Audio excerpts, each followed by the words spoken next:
Welcome back to the channel, you guys. It is time for a life update. Sad, but an update nonetheless.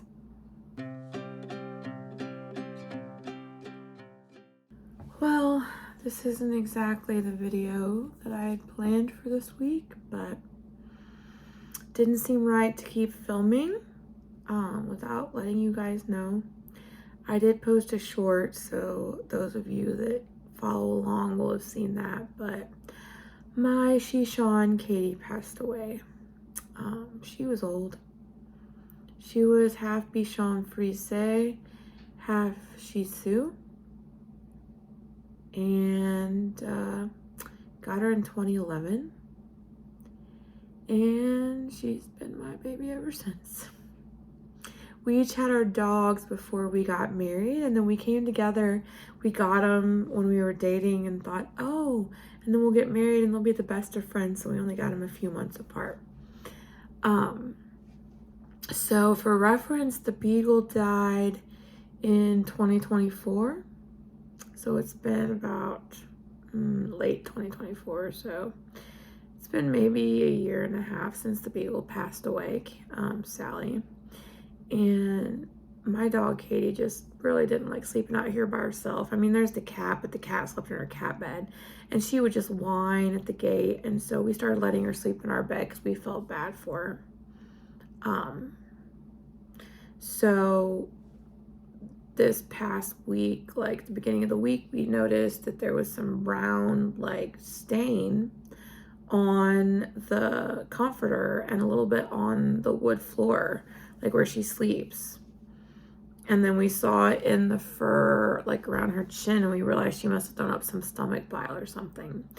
So we thought, oh, that's weird, but it's not the first time either of our dogs had thrown up. So we thought we would just keep an eye on it and just make sure she's eating and drinking okay, and maybe just make sure we're feeding her just the wet food just to help settle her stomach and maybe not the dry food. So then it didn't happen the next day, and then it happened again the day after that, and it was like an every other day thing. And then it became an everyday thing. And so we were looking up, trying to figure out what could cause that before we called the vet. And sometimes older dogs, they don't have anything in their stomach overnight. It gives them an upset stomach and they throw up stomach bile in the morning. And so we thought, oh, let's try feeding her, a snack before bed, get some food in her belly. Maybe that will help. Smaller meals throughout the day instead of like big meals all at once. So that way maybe her stomach never goes empty. That didn't work. And then by Friday night, an hour after I gave her dinner at 6 p.m., like she would get wet food, half can in the morning and evening, and then she would get dry food in the middle, and she just threw it all up. And I thought, well, if she throws up her dinner again in the morning, yeah, I'm gonna have to call the vet. So she did throw up her breakfast the next morning, and Brian and I discussed, what might happen. So he spent some time with her Saturday morning before he went to work, and then I worked a close shift for once on a Saturday instead of a mid, so I was able to get an emergency vet appointment. And there wasn't much to be done. She was like, look, diagnostically, you could do an x-ray, but it's not going to show if there's any tumors or something that could be causing her to throw up. The other thing you could do is run some labs, and it could point to kidney or liver issues, but it may not point to that. And also, if it was a tumor causing the kidney or liver issues, you wouldn't know. So then she said we could try Zofran if we wanted. She could prescribe that. That's like an antiemetic to help with nausea and upset stomach, to see if maybe the Zofran would help get her over the hump and she could stop throwing up. Or we could just jump straight to euthanasia. And she said there would be no judgment. She's really old. She's lived a long life. If we feel like she's really miserable at home because we're the ones seeing her, then that's what we should do. And so I just kind of called Brian at work and I was like, hey, I had the vet explain the options again, and he was like, yeah, she let us talk it over, and we're like, we've got to do this. She was just miserable. Like, every time before she threw up, she would start whining, and she'd come to the bed, or she'd go in the corner if she's getting ready to throw up her dinner or whatever. And it was just, she was miserable. And we were all about quality of life over quantity. So we didn't want her to be suffering. So if she's suffering, we don't want that. Even though it hurts our heart, we know we have to do what's best for her. And so ultimately, we made the decision to help her pass over to the Rainbow Bridge. And so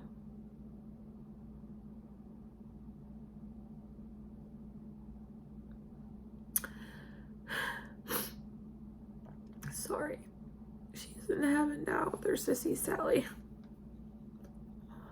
This one's hitting me a little worse than Sally is. Not that Sally wasn't my dog too, but this is like our second dog.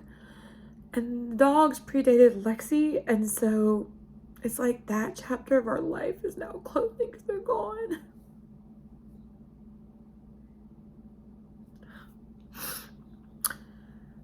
When it rains, it pours. So we lost Brian's dad in November. We lost his mom 5 years ago. In between there, we lost the beagle. So he's really had a lot of change. He's struggling, and I feel so bad for him to lose both your parents, and then you lose your pet too. He said he'd never been without a pet like his whole life, because they had 2 dogs and 2 cats, and if one passed away, there was still the other, and vice versa. And when he moved out, they still had one of the dogs. So he just never not had a dog pretty much, because even when he moved out, you know, he got the beagles. So I don't know, it's just been hard. To make matters worse, and I know this is what, first world problems, so like compared to losing your dog, this is nothing. But my van is in the shop. I drive a Chrysler Pacifica, and I'm currently in a rental because on President's Day, Lexi had no school, and his aunt and uncle live in the town where he works at his store.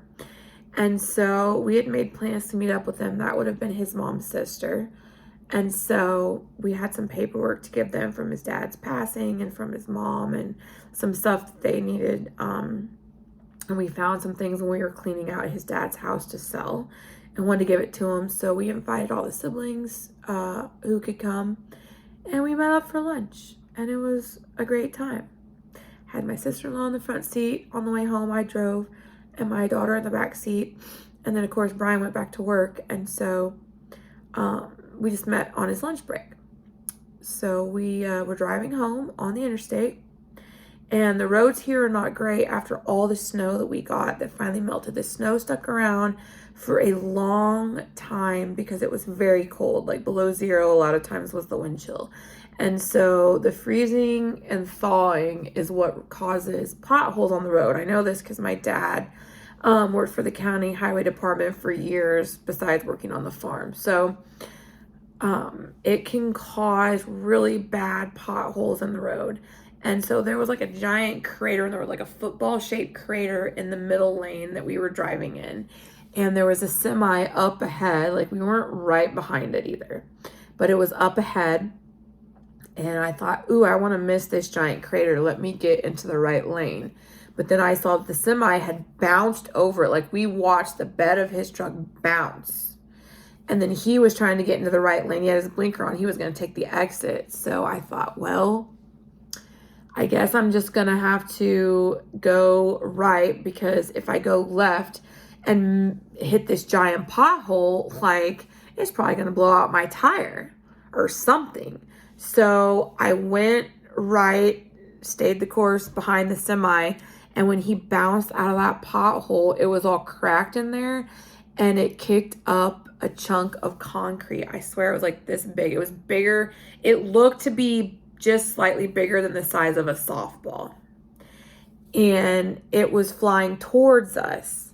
Thankfully, it didn't hit the windshield, but unfortunately what it did do was bounce and roll, and it rolled under the entire length of the van, and then it went and got the car behind me too.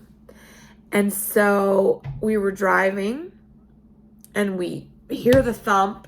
It kind of hit on the passenger side, and then immediately after that, my windshield washer fluid light came on, and I was like, I know I have washer fluid because I just gotten my oil changed a couple of weeks ago, and they top off your washer fluid when you get your oil changed at Walmart.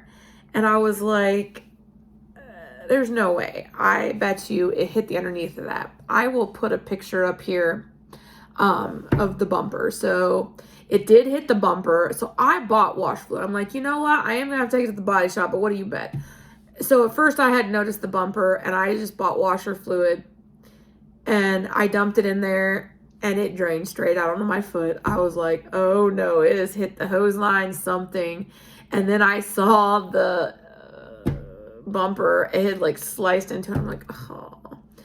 So we took it to the auto repair shop, and I wasn't even sure if it would be covered. And they said, you should call your insurance and check. Luckily, because we pay for comprehensive coverage, it is covered. Just got to pay your deductible. And it's considered like an act of God, like a no-fault incident. So hopefully it doesn't raise my insurance rates. I don't know. I couldn't help it. It was either hit the giant crater and risk blowing a tire and doing this very significant damage, or just, yeah, the rock was going too fast. There was no swerving to miss it when you're going 65. Like, I really didn't want to roll the van, so it is what it is. So, finally got the estimate back from the insurance, and they started. So I'm in a white Chevy Malibu rental until I can get my Pacifica back. Almost $4,000 worth of damage, thankfully. Thank goodness for insurance.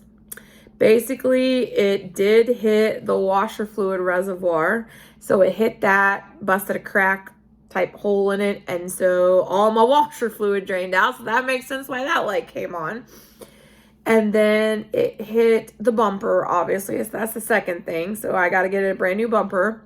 Then it hit the heat shield, which my dad is telling me probably protects other parts that aren't supposed to be getting hot from the engine. So there's a heat shield to protect the other stuff. So that's the third thing it hit. Then it hit the exhaust on the way down. So the exhaust is, I think, going to have to be replaced, maybe repaired, but I assume they just replace it. That's the fourth thing. And then the fifth thing is it messed up something in the suspension. So I got to get the suspension fixed. Luckily, where we take it to is a local place in Brian's hometown, a little small place, and they're wonderful. When my Impala got rear-ended before we got the van, they fixed it, so they're really good. I'm just glad that we weren't seriously hurt. It didn't cause the van to like skid out, spin out, whatever, you know, airbags deploy, it be totaled or something, because that would have been a bummer. So, basically, I'm stuck in this rental for at least this week and probably next week. They're usually pretty quick about things, but I don't know how easy it is to get a blacked out Chrysler Pacifica bumper, because it's like this really dark navy color with like speckly sparkles. We like the blacked out look. So that's our Pacifica's all blacked out. The handles, the logo, the tires, all of it. And it's not just black. It's like a dark, deep navy, almost gray with like flecks of sparkle in it. So anyway, I know that's a first world problem compared to losing your dog, but I'm just thankful that we were not hurt. So anyway, thank you for all the love on the short that I made commemorating my dog Katie's life. We appreciate all your love, support, and prayers. We're getting so close to 17,000 subs. It fluctuates, but we're really, really, really close to 17,000 subscribers.